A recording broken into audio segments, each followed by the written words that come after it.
Les amis, j'espère que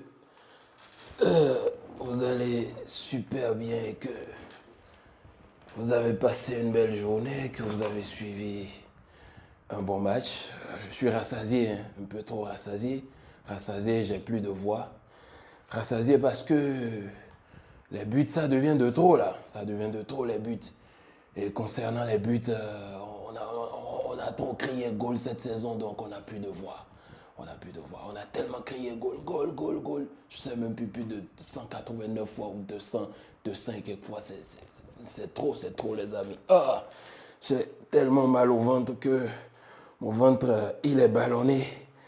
Pourquoi? Parce que, eh bien, on a mangé cette équipe de Dortmund dans le plus grand des calmes.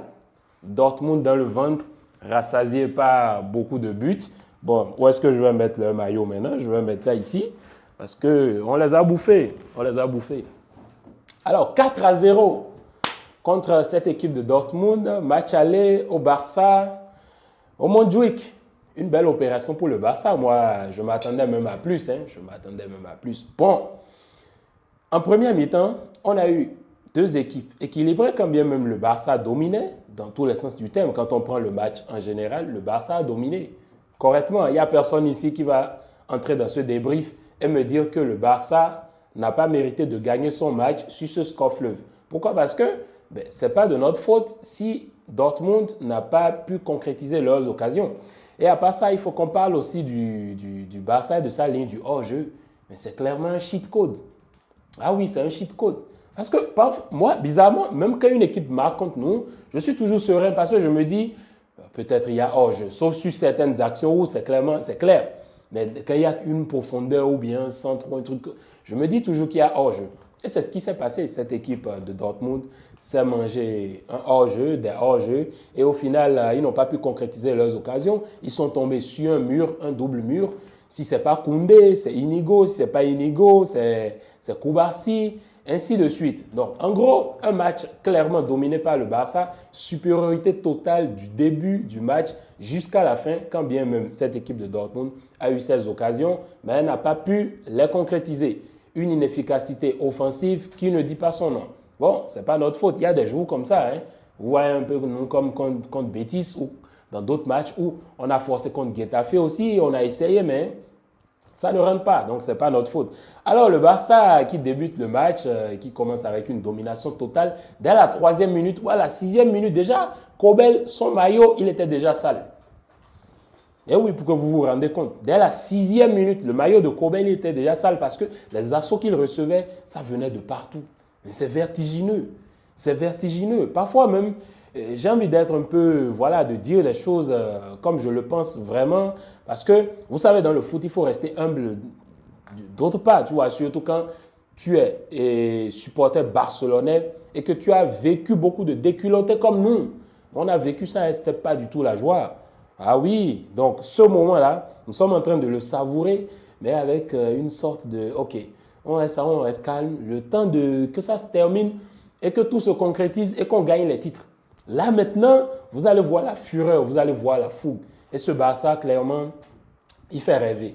Il fait rêver. Il fait rêver. Pourquoi? Parce que, mais regardez tous les registres de jeu que ce Barça domine. En vrai, c'est beau à voir. Quand tu vois le Barça jouer, c'est beau à voir. Tu es tranquille. Tu sais qu'ils vont te créer des trucs. Tu sais qu'ils vont faire du sale, qu'ils vont te produire du beau jeu, que ça va toquer, ça va... Il y aura de la triangulation, il y aura de belles sorties de balles, il y aura des 1-2, des touches, des sorties de balles en une touche, deux touches, il y aura des progressions du milieu vers l'avant, il y aura du pressing. En parlant du pressing, mais le pressing, il est mortel. Il est incroyable, le pressing du Barça. Regardez aujourd'hui le pressing. Eux, tous, ils étaient éteints, les joueurs de Dortmund. Que ce soit Gittens, Guirassy, Brandt, et comment il s'appelle l'autre là, Choukwamena, Mecha, ils étaient tous éteints. Et regardez comment le Barça les a asphyxiés du début jusqu'à la fin. Non, mais c'est incroyable. La gardiennerie champagne de Chesney, on va commencer par lui. Chesney qui te fait des relances. Chesney qui est au pressing. Deux joueurs qui sont au pressing sur Chesney, mais Chesney parvient quand même à couper et à donner une passe. Des relances, des sorties de balles propre, impeccable. Avec Inigo Martinez, Koubarsi, la même chose. Ils arrivent à retrouver Baldé, Koundé. Koundé qui arrive à retrouver Lamine. Lamine qui a fait... Non mais franchement, il a fait souffrir aujourd'hui Benzebaini. Benzebaini, mais quelle horreur. Il voulait die. Il n'a pas pu supporter. Lamine Yamal, c'était un calvaire pour lui. De l'autre côté, vous avez Ryerson aussi qui a souffert avec Rafinha. Vous prenez un Barça qui collectivement surpasse son adversaire dans tous les secteurs de jeu.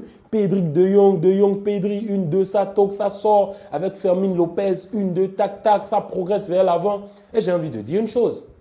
En matière de contre-attaque, je ne vois pas une équipe meilleure que le Barça. À part peut-être le PSG qui vient derrière. Mais en matière de contre-attaque, il n'y a aucune équipe actuellement qui s'assoit à la table du Barça et dit « Je fais de meilleures contre-attaques que toi ». Mais regardez les contre-attaques du Barça, ça va vite. Regardez le but de Lamine Yamal. Tac, tac, ça va. Rafinha, profondeur pour Lamine. Lamine qui vient, pointe du pied et il la met dedans, au fond. Tranquille. Contre-attaque, Fermin Lopez. Tac, tac, il la centre pour les trucs là. Et il y a le but derrière. Non, mais c'est incroyable aujourd'hui. L'animation offensive du Barça fut incroyable. Dès que le match a commencé, on est rentré avec la dégaine. Il fallait marquer. Et dans tout cela, il y a des joueurs qu'on doit ressortir. Ça, c'est le Lewandowski que moi, j'aime ça. Ça, c'est le Lewy que nous tous, on aime voir. Certes, 36 ans et tout, c'est normal. Mais Lewy, quand Lewy il est comme ça, et il te met des buts comme ça, mais qu'est-ce que tu peux dire? Tu ne peux que gagner les matchs. Désolé, je suis en train de bouger la lumière ici. Tu ne peux que gagner les matchs. Tu peux que gagner les matchs sur le premier but. Coup de pied arrêté. C'est lancé. Pour Inigo Koubarsi qui la touche de la pointe des pieds. Mais malheureusement, Rafinha, il saute, il met le pied. Ça, c'est mon seul point d'ombre dans ce match. C'est ce que je n'ai pas beaucoup aimé parce que j'aurais aimé que ce but soit pour Koubarsi. Mais finalement, Rafinha, il met le but et le but lui est attribué. Bon. Millimétrique, hein, parce qu'il n'est pas à l'hors-jeu et tout. Après, quand la ligne est tracée, ça montre qu'il n'est pas à l'hors-jeu. Mais de l'autre côté, vous avez un Rafinha qui fait un très bon match avec 2 passes décisives. 2 passes décisives aujourd'hui de Rafinha. Et ce qui est bien, ce qui fait du bien, c'est que le trio marque. Le trio, il a marqué. Lamine, Lewandowski et Rafinha. Fermin aussi qui te fait un bon match avec une passe décisive. Fermin, la passe décisive pour Lewandowski. Plat du pied, Lewandowski qui vient, qui ajuste direct. En fait, c'est tac-tac, c'est rapide, ça va vite.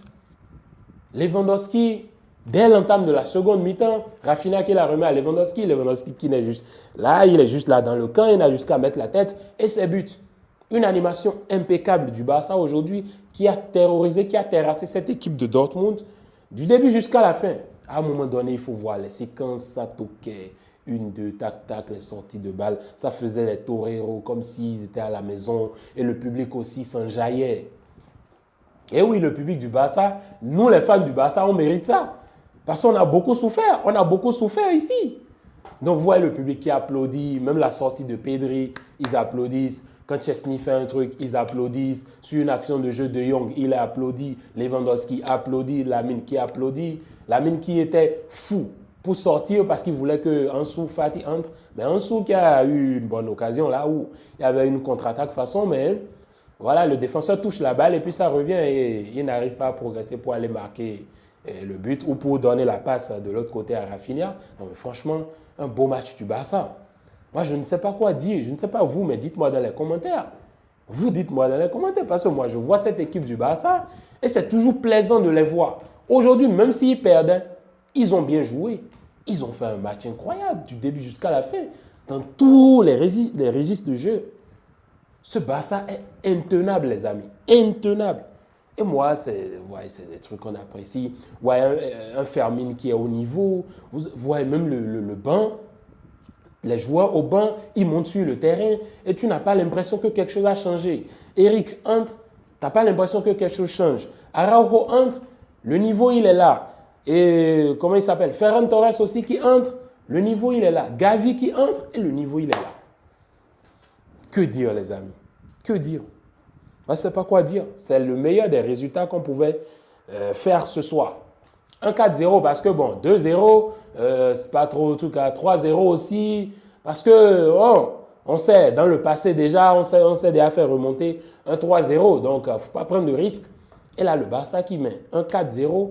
de manière firme et qui va se rendre maintenant en Allemagne pour jouer le match retour et voir et valider son passe pour les demi-finales. Franchement, ce match, moi, il a été plaisant à regarder. Lamine Yamal qui a été ingérable, incroyable, débordant. Non mais Bensebaini, il a souffert. Qu'est-ce qu'il a souffert? C'est pas possible. La progression dans le jeu, les dribbles, les 1v1, la vision de jeu, les passes distillées, les centres distillés par-ci par-là, la mine qui il te prend, il te remet, il te retourne, il avance, la progression vers l'avant, les 1-2 avec Koundé, la mine, si ce n'est pas une talonnade, c'est un centre, si ce n'est pas un centre, c'est un extérieur. Ingérable, incroyable. Et Koundé qui est toujours au niveau. Koundé au niveau toujours. Koundé, je pense que c'est le seul joueur actuellement dans le monde qui a le plus joué de matchs. Les statistiques sont là.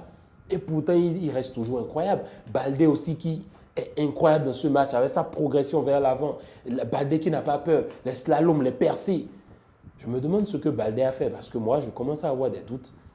Et même les défenseurs ne l'attaquent pas. Et ils le laissent passer. En fait, il se faufile comme si, c'est pas, il était une fusée là. Tac, tac, tac, tac, il s'en va. Comme un renard. Non mais que dire, Rafinha fait un bon match. Et collectivement, ça a été supérieur. De Jong qui est dans les récupérations, De Jong qui va au sol quand il faut aller au sol, Pedri aussi qui est dans les récupérations, Pedri qui est dans la construction, et De Jong aussi qui est dans la construction de jeu. Non, quelle équipe. Moi, cette équipe me fait rêver, mais c'est beaucoup de buts là. On ne fait que marquer. On ne fait que marquer à chaque fois. On a le meilleur buteur. On a le meilleur buteur en Ligue des Champions. En Liga, on a le meilleur buteur. En Coupe du Roi, on a le meilleur buteur. On a les meilleurs buteurs partout. Ah, les buts, il y en a à foison, il y en a à gogo. Bref, c'était tout pour le débrief, les amis. Vraiment content de ce match. N'oubliez pas de me dire dans les commentaires, vous, vos tops, vos flops, ce que vous avez pensé de ce match. Et puis voilà, comme d'habitude, je vais vous lire et on va interagir dans les commentaires. Allez, c'était tout pour la vidéo. Bien de choses à vous, les gars. On se retrouve pour le week-end. Bon, pour d'autres vidéos avant match et tout. On va revenir sur les premiers matchs de Ligue des Champions. Après, il y aura la Liga, ainsi de suite, comme d'habitude. Allez, les gars, bien de choses à vous et peace.